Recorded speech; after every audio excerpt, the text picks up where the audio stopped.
Supply और demand. Supply और demand हमारी स्ट्रेटजी का सबसे मेन हिस्सा है। जो सबसे मेन पार्ट है वो सप्लाई और डिमांड है, क्योंकि फॉरेक्स मार्केट के अंदर हम सप्लाई और डिमांड को ही ट्रेड करते हैं। अब supply and demand forex market के अंदर किस तरीके से काम करती है वो भी मैं आपको बताऊंगा, और ये हमारी ज़िंदगी, हमारी रोज़मर्रा ज़िंदगी के अंदर किस तरीके से काम करती है, कितना रोल है इसका, वो भी मैं आपको आज समझाऊंगा। तो सप्लाई एंड डिमांड सिंपली है क्या? जब डिमांड ज़्यादा होती है तो कीमतें ऊपर चली जाती हैं। जब डिमांड ज़्यादा होती है तो कीमतें ऊपर चली जाती हैं, कीमतें ऊपर की तरफ ड्राइव करती हैं। सेम इसके अपोजिट, जब सप्लाई ज़्यादा होती है तो कीमतें नीचे आ जाती हैं। जब डिमांड ज़्यादा होती है कीमतें ऊपर चली जाती हैं, जब सप्लाई ज़्यादा होती है कीमतें नीचे आ जाती हैं। और जब कीमतें ऊपर जा रही होती हैं तो डिमांड कम हो रही होती है और सप्लाई के ज़्यादा होने के चांसेस होते हैं। अभी उसकी वजह क्या है? क्योंकि हर बंदा जब कीमतें ओवरबॉट होती हैं तो सेल करके पैसा कमाना चाहता है। तो जब भी कीमतें ओवरबॉट होती हैं, जब भी प्राइसेस ओवरबॉट होती हैं, लोग सेल करके पैसा कमाते हैं। तो जिसकी वजह से जितनी भी डिमांड होती है वो ख़त्म हो चुकी होती है प्राइस को ऊपर लेकर जाने के लिए। तो जब भी कीमतें ऊपर जाती हैं तो डिमांड कम होती जाएगी और सप्लाई ज़्यादा होना शुरू हो जाएगी। सेम इसके अपोजिट, जब कीमतें नीचे आ रही होती हैं, जब कीमतें कम हो रही होती हैं, तो चांसेस होते हैं कि सप्लाई कम होगी, सप्लाई कम होना शुरू हो जाएगी और डिमांड के आने के चांसेस होते हैं।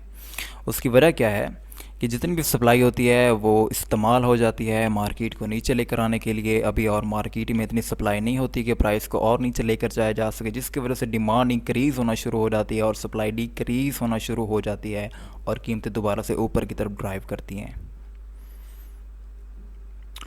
जब कीमतें ऊपर होती हैं, जब डिमांड ज़्यादा होती है, तो यहाँ से लोग सेलिंग करते हैं। अभी सेलिंग क्यों करते हैं? क्योंकि यहाँ पर और कोई भी विलिंग विलिंग बायर नहीं होता जो कि कीमतों को और ऊपर लेकर जाना चाहे। ओके, तो दैट्स वाई कीमतें नीचे को ट्रैवल करती हैं, प्राइसेस नीचे आती हैं, क्योंकि सप्लाई इस एरिया से ज़्यादा होती है।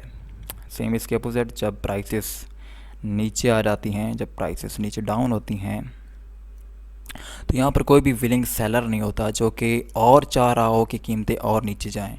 तो यहाँ से डिमांड आना शुरू होती है, यहाँ से ज़्यादातर आना शुरू हो जाते हैं जो कि मार्केट के बायर्स हैं, और डिमांड के बढ़ने से, सप्लाई के कम होने से कीमतें ऊपर को ट्रैवल शुरू कर देती हैं। अभी इसकी एक मिसाल कुछ ऐसी है कि आजकल क्रिप्टो करेंसी, क्रिप्टो माइनिंग का बड़ा ही ट्रेंड चला हुआ है और हर बंदा इसके अंदर इन्वॉल्व होना चाह रहा है, क्योंकि ये बड़ी ट्रेंडिंग चीज़ है, बड़ी प्रॉफिटेबल चीज़ है। तो क्रिप्टो की माइनिंग के लिए जो मेन चीज़ होती है वो होते हैं हाई एंड ग्राफिक कार्ड्स। जो हाई एंड ग्राफिक कार्ड्स होते हैं वो क्रिप्टो माइनिंग के लिए इस्तेमाल होते हैं, लाइक 300 मॉडल, एक्सपी मॉडल और भी इस तरह के काफ़ी सारे हैं। तो जब डिमांड इनकी ज़्यादा हो रही है, डिमांड ज़्यादा हो रही है, ये जितने भी ग्राफिक कार्ड्स हैं इनकी डिमांड ज़्यादा हो रही, तो कीमतें भी उसकी ऊपर को बढ़ना शुरू हो गई हैं। तो जब डिमांड ज़्यादा होगी कीमतें भी ऊपर को बढ़ेंगी, और जिसकी वजह से आपको मार्केट के अंदर शॉर्टेज मिलता होगा ग्राफिक कार्ड का। जो अच्छे ग्राफिक कार्ड हैं वो मिलते नहीं होंगे, इसलिए क्योंकि हर बंदा क्रिप्टो में इन्वॉल्व हो रहा है, क्रिप्टो माइनिंग में इन्वॉल्व हो रहा है, जिसकी वजह से ग्राफिक कार्ड की शॉर्टेज हुई पड़ी। डिमांड ज़्यादा है, सप्लाई है नहीं, दैट्स वाई कीमतें हाई हैं। जो इंस्टीट्यूशंस हैं, जो भी ये हमारे बड़े बड़े बैंक्स हैं, वो भी इसी फ्रेमवर्क के अंडर ही काम करते हैं। एक्चुअल में जिस तरीके से वो काम करते हैं मे बी हम कभी भी ना समझ पाएँ, लेकिन वो जो फुटप्रिंट छोड़ते हैं मार्केट के ऊपर, वो अपने ऑर्डर्स बेसिकली अपनी पोजीशन हाइड नहीं कर सकते। तो जो वो फुटप्रिंट छोड़ते हैं मार्केट के ऊपर, जो वो फुटप्रिंट लीव करते हैं मार्केट में, हम उनको देखते हुए ट्रेड करते हैं। और वो फुटप्रिंट्स क्या हैं? वो फुटप्रिंट्स सप्लाई और डिमांड जोन है। जिसको हम ट्रेड करते हैं वो सप्लाई और डिमांड जोन है। कीमतें कम होती हैं और डिमांड ज़्यादा होना शुरू हो जाती है, तो चीज़ें फ़ौरन बिक जाती हैं। जब किसी भी चीज़ की, किसी भी करेंसी पेयर की कीमतें कम होती हैं और वहाँ से डिमांड आना शुरू हो जाती है, तो कीमतें फ़ौरन बिक जाती हैं, वो चीज़ें फ़ौरन बिक जाती हैं। इसकी मिसाल एक आप ये ले लें कि जब सेल लगी होती है मॉल्स वगैरह में, तो लोग बड़े पागल हुए पड़े होते हैं, हर एक चीज़ ख़रीदने के पीछे पड़े होते हैं कि ये भी सस्ती ख़रीद लो। तो उस सस्ती के चक्कर में डिमांड इंक्रीज़ हो जाती है और वो चीज़ें जल्दी बिक जाती हैं।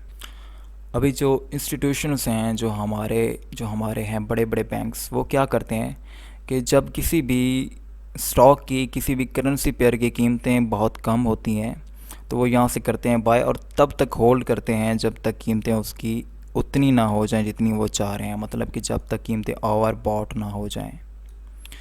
तो वो यहाँ से जब करते हैं बाय, जब कीमतें कम होती हैं तो वो करते हैं बाय। सेम इसके अपोजिट जब कीमतें हाई होती हैं तो वो सेल करते हैं, क्योंकि प्राइस ऑलरेडी ओवर बॉट होती है। जब प्राइस ओवर सोल्ड होती है तो जितने भी इंस्टीट्यूशंस हैं, जितने भी हेज फंड्स हैं, वो यहाँ से लॉन्ग पोजीशंस ओपन करते हैं, इसको ऊपर की तरफ डिमांड इंक्रीज़ करते हैं, इसको बाय करते हैं।